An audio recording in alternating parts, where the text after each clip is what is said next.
5 assassins sent to kill, the human thought. It was a robbery. Alan Porter yawned as he locked up the small museum where he worked as a night guard. The job was boring, but it paid the bills. He walked to his car in the empty parking lot, keys in hand. The night was quiet, just how he liked it. Alan was a simple man. He lived alone in a small apartment. He liked to fix old radios and watch baseball games. Nothing special about him at all. At least that's what he thought. Far above Earth, hidden by advanced technology, a large spaceship hung in orbit. Inside this ship, 5 beings from different worlds stood before a tall, blue-skinned alien with 3 eyes. "You all know why you are here," said High Chancellor Nexus, his voice deep and cold. "The human must die. He is more dangerous than he knows." The 5 assassins looked nothing alike. One had 8 arms and green scaly skin. Another seemed made of fog and mist. The third glittered like walking crystal. The 4th had a huge head with pulsing veins. The last could change shape at will. "This is your target," said Nexus, showing them an image of Alan. "He looks weak, but do not be fooled. Others have tried to kill him and failed." Krell Vosh, the 8-armed assassin, stepped forward. "What makes this human special?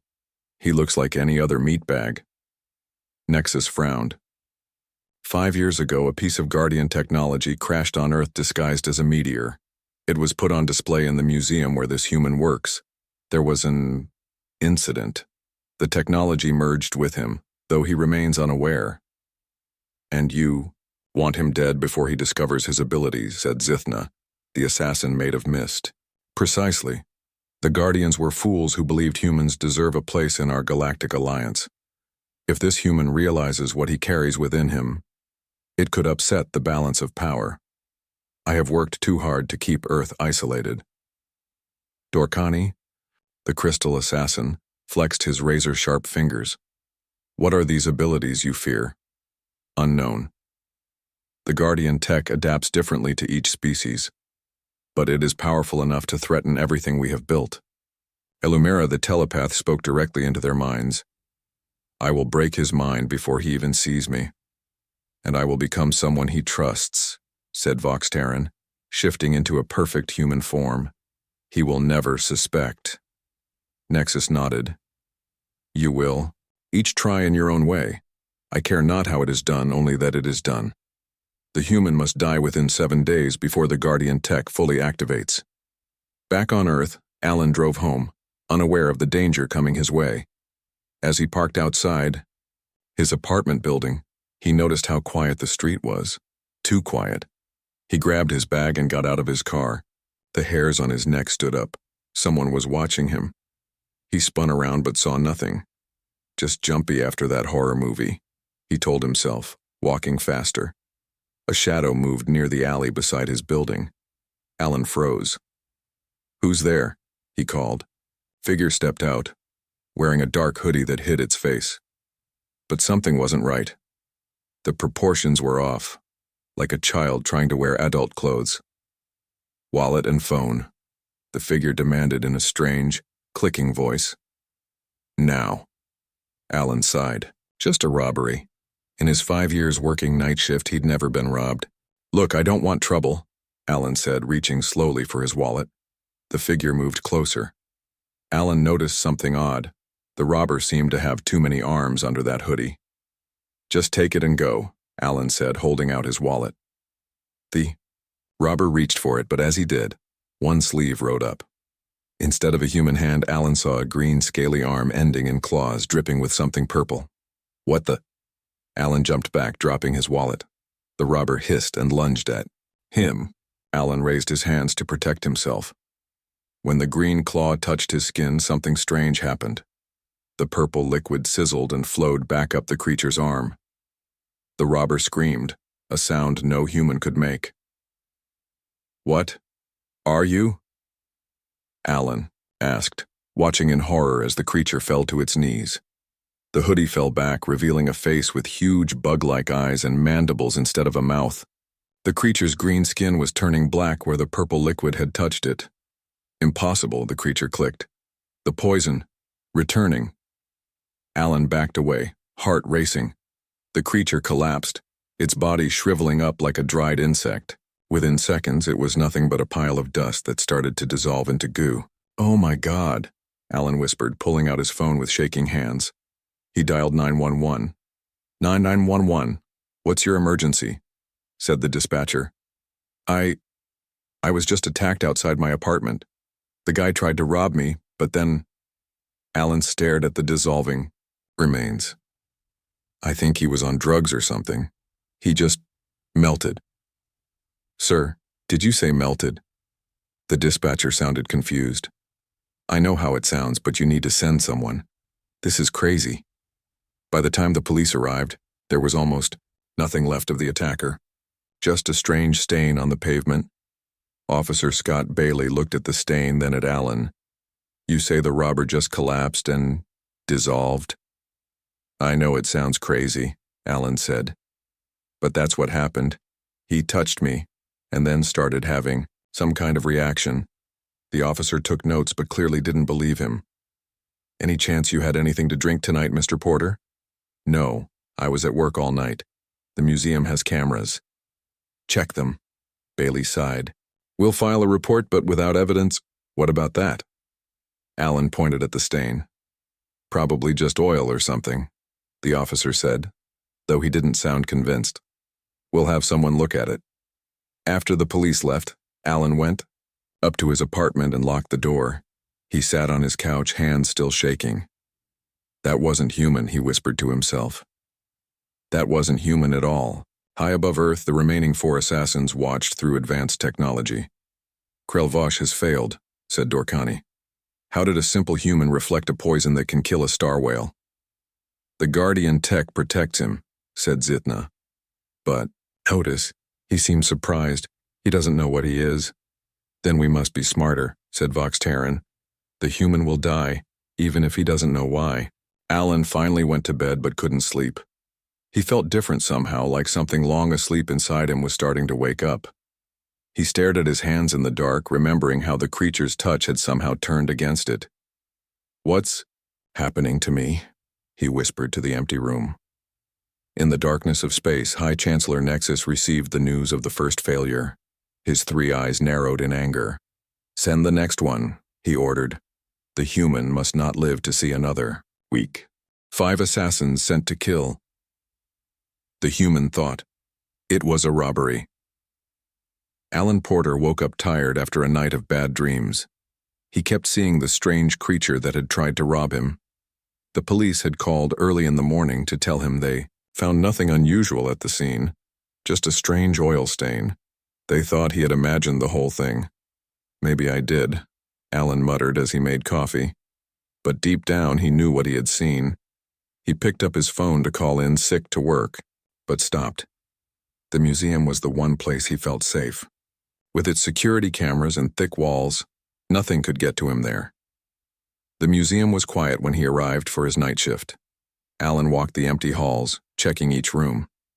The space exhibit was his favorite. 5 years ago, they had gotten a real meteorite. Alan still couldn't remember much about the night it arrived. He had blacked out and woken up 3 days later in a hospital. The doctors said it was just stress, but he had felt different ever since. Alan stopped in front of the meteorite display. The rock didn't look special, small and gray with weird blue lines running through it. But sometimes, when no one was around, he could swear those lines glowed. Like now. "That's new," Alan whispered, watching the blue lines pulse with light. High above Earth, the 4 remaining assassins met. "Krelvosh was too direct," said Zitna, the misty assassin. "I will be more subtle. The human needs to breathe. I do not." "Be careful," warned Vox Terran, the shapeshifter. "The Guardian tech is unpredictable." "I fear nothing," Zithna replied, its form already thinning into vapor. Down on Earth, Alan finished his rounds and went to the security office. He switched between camera feeds, everything normal. His eyelids grew heavy. He hadn't slept well last night. Just a quick nap, he told himself, setting an alarm for 20 minutes.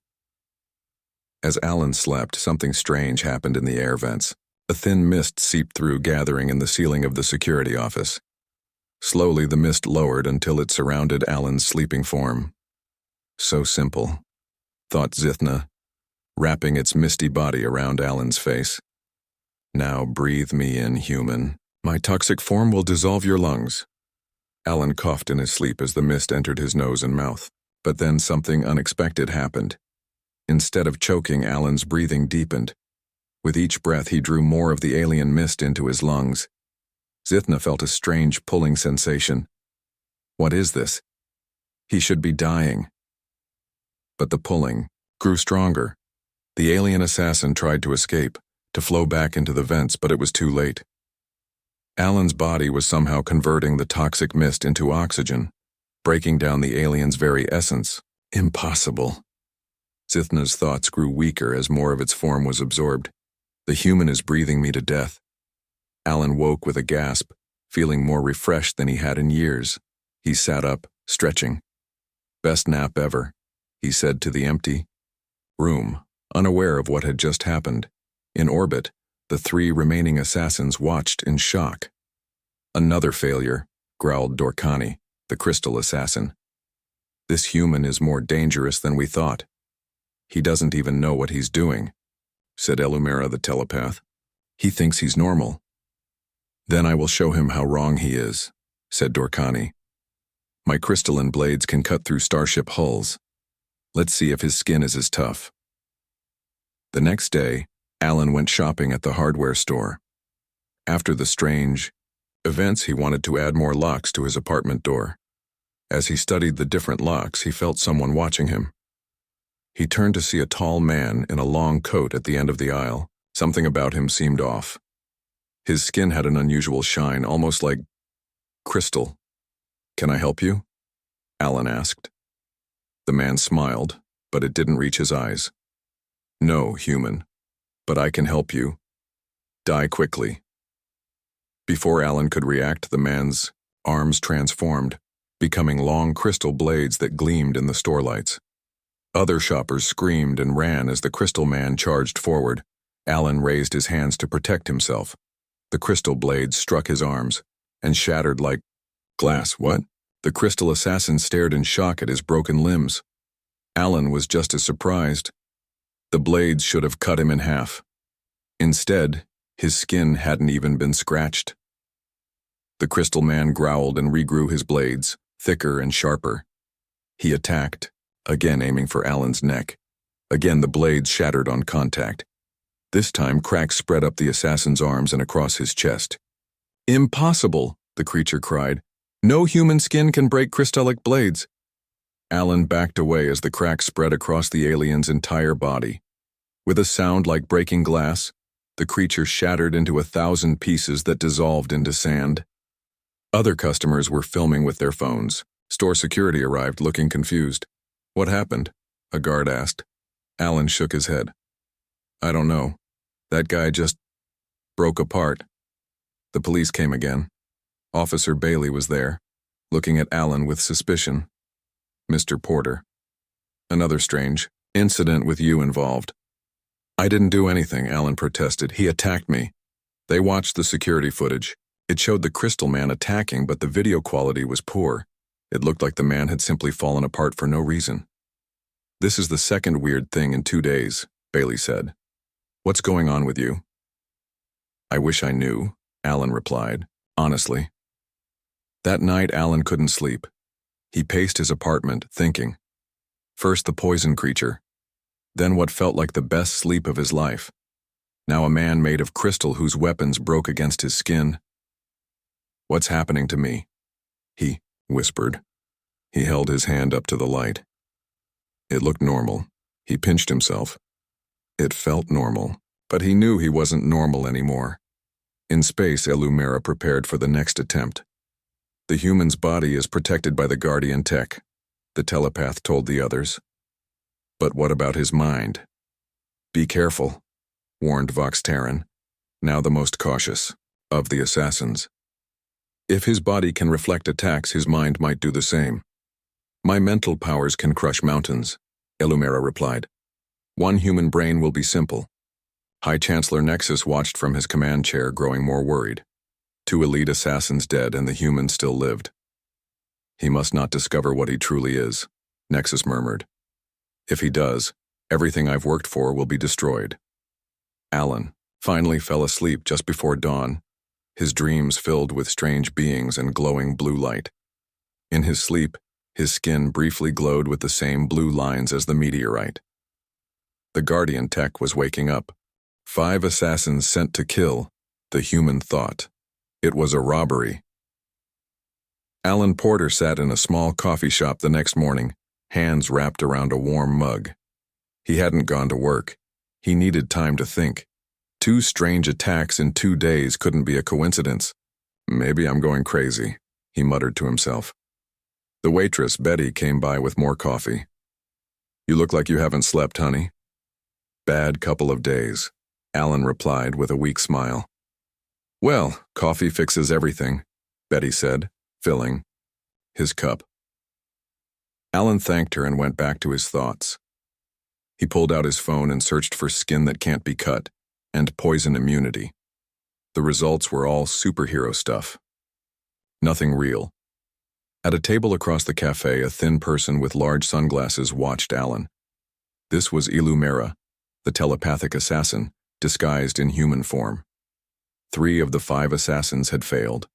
Now, it was Illumera's turn. The others failed because they used physical attacks, Illumera thought. But the mind is different. Guardian Tech cannot protect against what it cannot see. Illumera stared hard at Alan, focusing telepathic energy. On their homeworld, the psionic could make a mountain crumble with a thought. One human brain would be simple to destroy. The telepathic attack hit Alan like a hammer. He gasped and grabbed his head, coffee spilling across the table. Are you okay? Betty called from behind the counter. Alan couldn't answer. The pain was incredible. But then something strange happened. The pain began to fade. Not slowly, but all at once, as if his mind had built a wall. Inside Alan's head, the Guardian Tech activated. Blue light flashed behind his eyes. Suddenly, Alan saw strange images. A planet with 3 moons, tall spires of crystal, beings with huge heads and glowing eyes. Illumera's memories. What's happening? Alan whispered, as more alien thoughts flooded his mind. Across the cafe, Illumera stood, up in shock. The mental attack wasn't working. Worse, it was somehow being reflected back. The alien telepath felt their own attack returning, but stronger, amplified by the Guardian Tech. Impossible.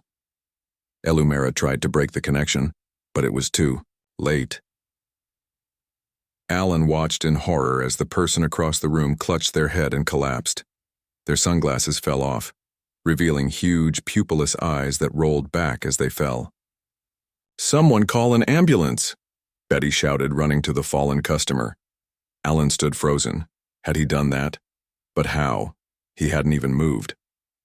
The paramedics arrived quickly. They checked the strange person but seemed confused. No pulse, no breathing. But the body is still warm, one said. It's like their brain just shut off. Alan slipped out during the confusion. His hands were shaking as he walked quickly down the street. 3 weird incidents, all centered around him. This wasn't random. Someone is trying to kill me, he whispered to himself. But why? And what's happening to me? He ducked into an alley and looked at his hands. They seemed normal. He felt normal. But he knew he wasn't. In space, Vox Terran, the last assassin, watched with growing fear. 3 of our finest. Dead, the shapeshifter said. This human is too dangerous. High Chancellor. Nexus appeared on the video screen, his 3 eyes narrow with anger. You will not fail me, Morphean. The others attacked directly. That was their mistake. What would you have me do? Vox Terran asked. The human trusts the local authorities. Become one of them. Get close. Learn his weakness. And if he has none? Nexus smiled coldly. Everyone has a weakness. Find it. The next day, Alan was at home when there was a knock at his door. He looked through the peephole to see a police officer, a woman with short brown hair and a serious face. Mr. Porter, Officer Samantha Wright. I need to ask you some questions. Alan hesitated, then opened the door. The officer showed her badge. You've been involved in 3 incidents in 3 days, she said. That's not normal. Tell me about it, Alan replied. Officer Wright came inside and took out a notepad. Let's go over what happened from the beginning. Alan told her everything. The creature that melted, the mist in his sleep, the crystal man, and the person in the cafe. As he spoke, he watched her face carefully, looking for signs that she thought he was crazy. But Officer Wright just nodded and took notes. And you have no idea why these things are happening? No, Alan said. Do you think I'm crazy? No, she replied. I think you're in danger. Alan felt relief wash over him. Finally, someone believed him. The question is, Wright continued, why would anyone want to hurt you? Is there something special about you, Mr. Porter? Alan thought about the meteorite at the museum, about his blackout 5 years ago. Maybe. There was an accident at work with a meteorite exhibit. I woke up in the hospital 3 days later. Officer Wright's pen paused. A meteorite? What did it look like? Gray rock, blue lines running through it. Sometimes the blue parts seemed to glow, but that might be my imagination. What Alan couldn't see was the flash of recognition in Wright's eyes. This wasn't really Officer Samantha Wright. It was Vox Terran, the shape-shifting assassin. Guardian tech, Vox Terran thought. Just as Nexus said, and the human doesn't even know. When did this accident happen? The fake officer asked. 5 years ago, Alan replied. The doctor said I was fine, but I've felt different ever since, and now all this weird stuff is happening. Vox Terran knew this was important information. The other assassins had failed because they didn't understand what they were facing. But now the shapeshifter had a plan. Mr. Porter, I believe you're in real danger, Wright said, standing up. I'm going to arrange protection for you. Thank you, Alan said, relieved. I didn't think anyone would believe me. I've seen strange things in my time, Wright replied. Stay here. I'll be back soon with help. As soon as the door closed, Vox Terran hurried away from the apartment. The shapeshifter needed to report to Nexus. Guardian tech that had been active for 5 years was unheard of. The human should be fully transformed by now, able to use the tech consciously, unless something was blocking it. The meteorite itself, it might be the key. Back in his apartment, Alan felt better than he had in days. Officer Wright believed him. He wasn't crazy. He wasn't alone. What he didn't know was that the real Officer Samantha Wright was at the police station, with no idea that someone was using her face. And the fake Wright was planning something much more dangerous than Alan could imagine. The final hunt was about to begin. 5 assassins sent to kill. The human thought. It was a robbery. That night, Alan returned to work at the museum. After talking with Officer Wright, he felt safer there than at home. The museum had cameras and security systems. No one could get to him without being seen. He started his usual rounds, checking each room and exhibit. When he reached the space display, he paused in front of the meteorite. The blue lines were definitely glowing now, pulsing like a heartbeat. What are you? Alan whispered, leaning closer. As if in response, the blue lines glowed brighter. Alan felt a strange pull, like the rock was calling to him. Without thinking, he reached out and touched the glass case. Blue light shot from the meteorite to his fingertips. Images flashed in his mind. A planet with rings, tall beings with glowing eyes, a great war among the stars. Guardian, a voice whispered in his head. Protector. Alan stumbled back, gasping. The connection broke. What was happening to him? Across town, the fake Officer Wright sat in a police car, reporting to High Chancellor Nexus. The human does not understand what he carries, Vox Terran said in its true voice, a hissing whisper. The Guardian tech has not fully bonded. Impossible, Nexus replied through the ship's communication system. It has been 5 years, the bonding should be complete. The meteorite, Vox Terran said. It still exists. I believe it is slowing the process. Nexus was quiet for a moment. Destroy it. Then kill the human while he is vulnerable. Vox Terran shifted back into Officer Wright's form. It will be done tonight. Meanwhile, at the police station, the real Officer Samantha Wright was reviewing case files. A call came in about strange incidents involving a man named Alan Porter. Porter? Wright frowned. Never heard of him. You haven't been to his apartment today? The desk sergeant asked. No, I've been here all day, Wright replied. Why? Strange. He called saying you visited him earlier. Wright's eyes narrowed. Someone is pretending to be me? Back at the museum, Alan tried to focus on his job, but his mind kept returning to the meteorite and the strange visions. He felt drawn to it like it was part of him somehow. As midnight approached, Alan heard the front door open. The museum was closed. No one should be there. He checked the security cameras and saw Officer Wright walking through the entrance hall. Officer? Alan called through the intercom. What are you doing here? Mr. Porter, Wright replied, looking up at the camera. I need to speak with you about your protection. Can you come down? Alan hesitated. Something felt wrong. Wright looked the same, but something in her eyes was different. I'll meet you by the dinosaur exhibit, Alan said, not wanting her near the space display. He took a different route, circling, around to approach from behind. When he reached the dinosaur hall, he saw Wright standing with her back to him, looking at a T-Rex skeleton. Officer Wright? Alan called. She turned, and for just a second, her face seemed to shimmer, revealing something inhuman underneath. Alan gasped. You're not Officer Wright. The fake Wright smiled, but it wasn't a human smile. Very observant human, it took you long enough. Her form began to change, melting and reshaping until a tall, silver-skinned creature stood before him. It had no face, just a smooth surface that rippled like water. What are you? Alan backed away. I am Vox Terran, last of the 5 sent to kill you, the creature replied. The others failed because they didn't understand what they were facing. I do. Kill me? Why? Alan kept backing up, leading the creature away from the space exhibit. Because of what you carry inside you, Vox Terran said, following slowly.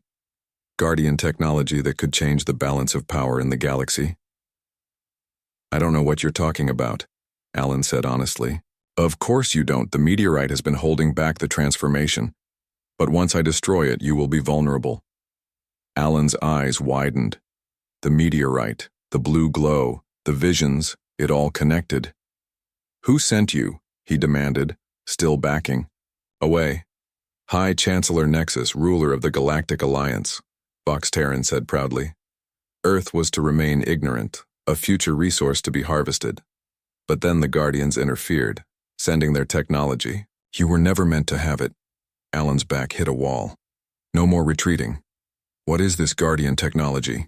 He asked, trying to keep the alien talking. Power, Vox Terran replied simply.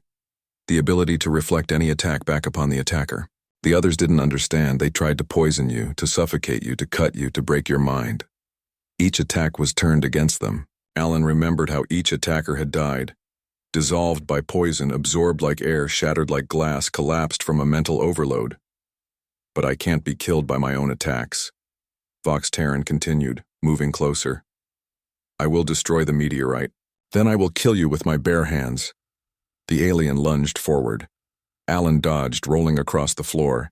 He needed to reach the meteorite before Vox Terran. He ran through the museum halls, the shapeshifter close behind. As he rounded a corner, Alan came face to face with another person, a woman in a police uniform. Freeze! She shouted, gun pointed at him. Alan skidded to a stop. Officer Wright? The real one, she replied. Someone's been using my identity. Was it you? Before Alan could answer, Vox Terran rounded the corner. The alien saw the real Wright and instantly changed form, becoming a perfect copy of Alan. Officer, help! The fake Alan cried. That's the imposter. Wright looked between them, confused. What the hell? He's an alien, both Alan said at the same time, pointing at each other. Don't move, either of you. Wright ordered, gun shifting. Between them, the real Alan had an idea. Officer, shoot both of us. What? Wright frowned. The Guardian tech will protect me, Alan explained quickly. A bullet won't hurt me, but it will hurt him. Don't listen to him, the fake Alan protested. Wright hesitated, then made a decision. She fired at the Alan on the left. The bullet hit. Blood spurted. The Alan clutched his shoulder, face twisted in pain. Wrong one, the real Alan shouted. The wounded Alan's form began to change, silver skin spreading from the bullet wound. Vox Terran snarled, its true form emerging. Run, Alan shouted at Wright. Get to the space exhibit. They raced through the museum, the injured alien shapeshifter following more slowly now. They reached the space exhibit just as Vox Terran caught up. You cannot stop this, the alien said, breathing hard. The meteorite must be destroyed. The blue lines in the meteorite were pulsing rapidly now, as if sensing danger. Alan stepped in front of the display case. You'll have to go through me, he said. Vox Terran laughed. With pleasure, the alien charged forward. Alan stood his ground. As Vox Terran's hands made contact with Alan's chest, something incredible happened. Blue light exploded from Alan's body. The alien froze. Its silver, skin turning blue where it touched Alan. No! Vox Terran screamed as the blue spread across its body. This isn't possible. The meteorite should be blocking your power. I am the Guardian now, Alan said, words coming from somewhere deep inside him. And you will not harm this world. The blue light completely covered Vox Terran. With a final scream, the alien dissolved into shimmering dust. Officer Wright stared in shock. What just happened? Alan turned to the meteorite. The blue lines were glowing steadily now, no longer pulsing. I think, Alan said slowly, I just found out who I really am. 5 assassins sent to kill the human thought. It was a robbery. Alan Porter stood in the space exhibit staring at his hands. Blue light flickered beneath his skin, fading slowly. Officer Wright watched him, her gun still drawn but pointed at the floor. You want to explain what just happened? She asked. Alan shook his head. I'm not sure I can. That thing said I had something called Guardian technology inside me, that it's why these aliens have been trying to kill me. Wright holstered her gun and stepped closer to the pile of shimmering dust that had been Vox Terran. Aliens. Actual aliens. I wouldn't believe it if I hadn't seen it myself. Suddenly, alarms blared throughout the museum. Security lights flashed red. What's happening? Wright shouted over the noise. Alan checked the security monitors on the wall. Something's happening outside. Multiple vehicles pulling up. They rushed to the front entrance. Through the glass doors, they saw black SUVs surrounding the museum. Men in dark uniforms poured out, carrying weapons. Police? Alan asked. Wright shook her head. Not any police I know. A voice boomed through a loudspeaker. This is Captain Ray Miller of Earth Defense. The building is surrounded. Come out with your hands up. Earth Defense? Alan looked at Wright. Is that real? Before she could answer, the front doors burst open. Soldiers in black tactical gear stormed in, weapons raised. Hands in the air, they shouted. Alan and Wright raised their hands. The soldiers surrounded them, faces hidden behind masks. A tall woman walked in. She wore a dark blue uniform with silver stars on the shoulders. Her gray hair was cut short, and her eyes were sharp and intelligent. Alan Porter? She asked, looking directly at him. Yes, Alan replied. I'm Commander Lisa Gray, Earth Defense Force. We've been watching you for a long time. You have? Alan was confused. 5 years to be exact, Gray replied. Since the night the Guardian tech bonded with you. Wright stepped forward. What is Earth Defense Force? I'm a police officer and I've never heard of you. Gray smiled thinly. We prefer it that way, Officer Wright. Your service record is impressive. Perhaps we should talk about recruitment after this. She turned back to Alan. Mr. Porter, you've caused quite a stir. 5 alien assassins sent to kill you and all 5 failed. That's a new record. You knew about the assassins? Alan asked, anger rising. You could have warned me. We only confirmed their presence 3 days ago, when the first one attacked you, Gray explained. We've been monitoring since then, waiting to see what would happen. Waiting? Alan couldn't believe what he was hearing. People died. I could have died. But you didn't, Gray said calmly. The Guardian tech protected you, just as it was designed to do, and now it's fully activated. Alan looked down at his hands. The blue glow was gone, but he could feel something different inside him. A power waiting to be used. What is Guardian technology? He asked. That thing said it could change the balance of power in the galaxy. Gray nodded. Follow me. Both of you. She led them to the space exhibit, where soldiers were already placing the meteorite in a special container. The Guardians were an ancient race, Gray explained. They believed all sentient species deserved a place in the Galactic Alliance. Others, like High Chancellor Nexus, believed that advanced species should rule over lesser ones. Like humans, Wright said. Exactly, Gray replied. 5 years ago, Guardian rebels smuggled their technology to Earth, disguised as a meteorite. They hoped it would bond with a human, creating a bridge between our species and theirs. A protector. For Earth. Me, Alan said softly. You. Gray nodded. The bonding should have been immediate, but something happened. The process was interrupted, leaving you partially transformed and unaware of your abilities. Alan remembered the night the meteorite arrived. The strange blackout. Waking up in the hospital days later. The Guardian tech has been protecting you all this time, Gray continued. Adapting to threats, keeping you alive. But it couldn't fully activate while the meteorite was nearby. Why not? Wright asked.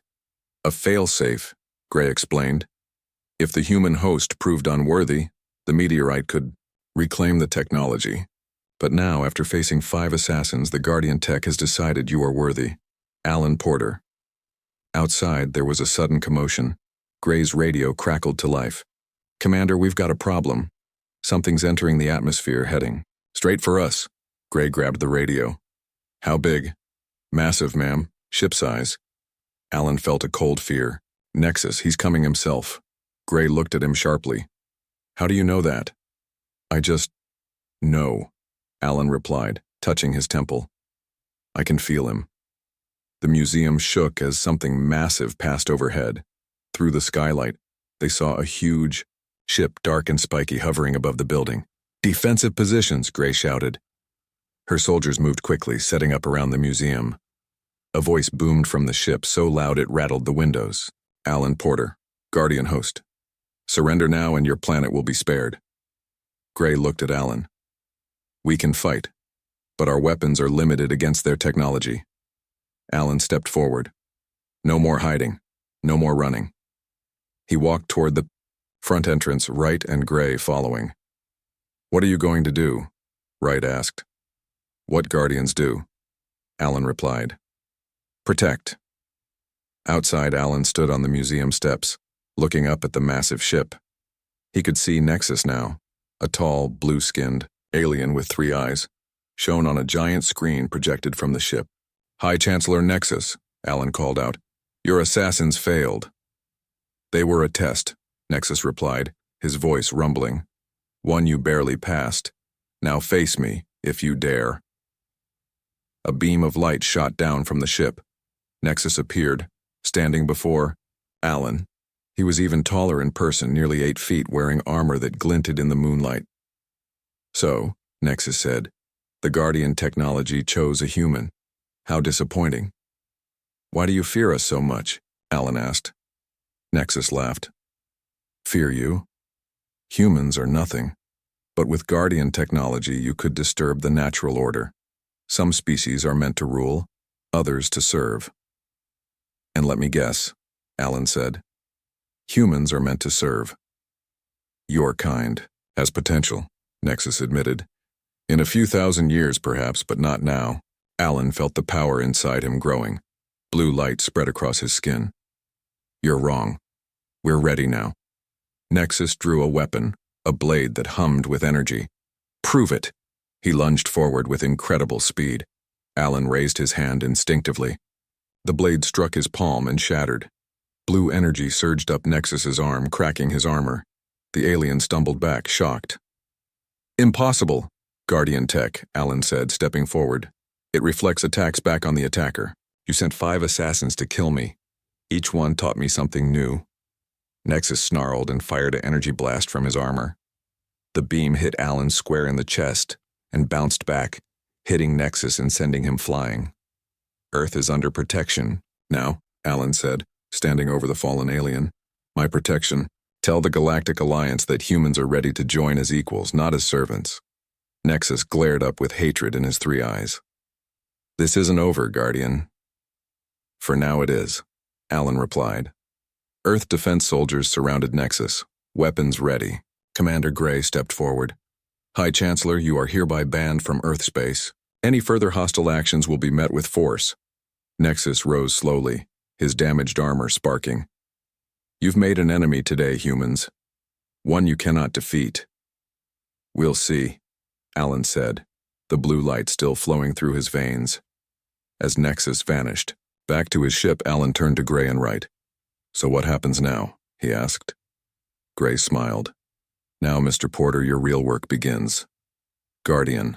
Alan looked up at the stars, knowing that somewhere out there more aliens like Nexus were waiting. But Earth had a defender now, and he was just beginning to understand his power. I'm ready, he said simply. And somewhere in the vast darkness of space, the Guardian rebels received the signal they had been waiting for. Phase 1 was complete. The human experiment had succeeded beyond all expectations. Earth would never be the same again.